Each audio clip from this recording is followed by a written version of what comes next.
बोलिए सियावर रामचंद्र भगवान की जय। काहू न को सुख दुख कर दाता, निज कृत कर्म भोग सब भ्राता। लक्ष्मण जी ने निषाद राज से कहा कि भाई निषाद, संसार में कोई भी किसी को ना सुख देता है और ना ही कोई किसी को दुख ही दे सकता है। निज कृत कर्म, हम जीवन में जो भी सुख के भागी होते हैं या दुखों को जीवन में सामना करने का अवसर हमें मिलता है, तो दोनों ही स्थितियाँ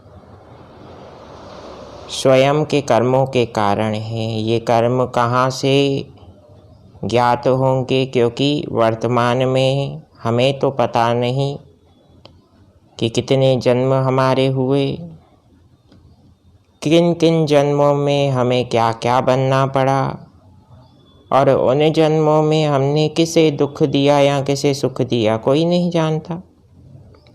लेकिन लक्ष्मण जी ने कहा कि प्रारब्धानुसार पूर्व में किए गए कर्मों का फल ही व्यक्ति को वर्तमान में मिलता है। इस मनुष्य जन्म को बंधुओं सदशास्त्रों ने अर्निंग पॉइंट ऑफ व्यू कहा है।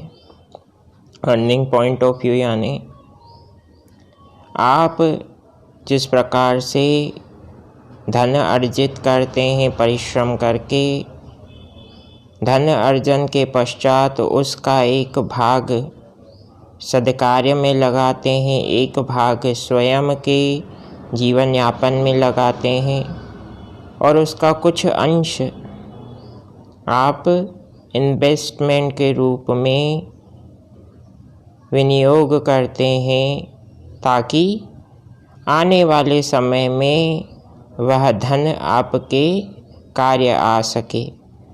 तो उसी प्रकार से मनुष्य जन्म भी इन्वेस्टमेंट करने का अवसर है।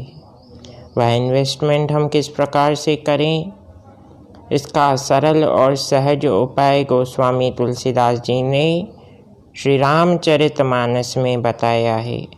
वह अवसर आपको राम के नाम का स्मरण करने से भी मिल सकता है, किंतु वह विधि क्या है? हर कार्य को करने का एक सिस्टम होता है। Without system and rules regulation no work can be fulfilled its achievement और टारगेट्स। इसलिए जीवन में हमें जो भी कार्य करना है, उस कार्य को करने से पूर्व हमें अपने आराध्य का स्मरण करना है। जैसे हर जीव का मार्गदर्शन भगवान श्री राम और श्री कृष्ण किया करते हैं, तो जिनमें भी आपका विश्वास है, उस आराध्य को कार्य प्रारंभ करने से पहले स्मरण जरूर कीजिए।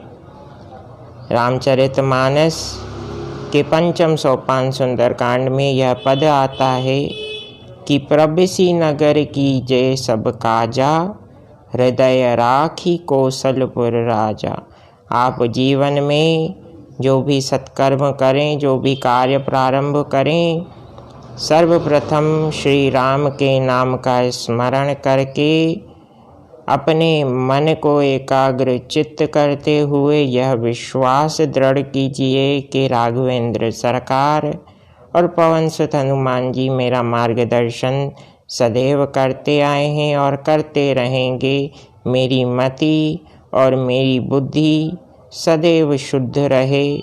मति शुद्ध रहेगी तभी मन एकाग्र हो सकता है, और मन एकाग्र है तो ही मति शुद्ध रहेगी। कहने का अभिप्राय बुद्धि और मन को सदैव अपने पक्ष में, अपने नियंत्रण में करने का प्रयास हमें करना है।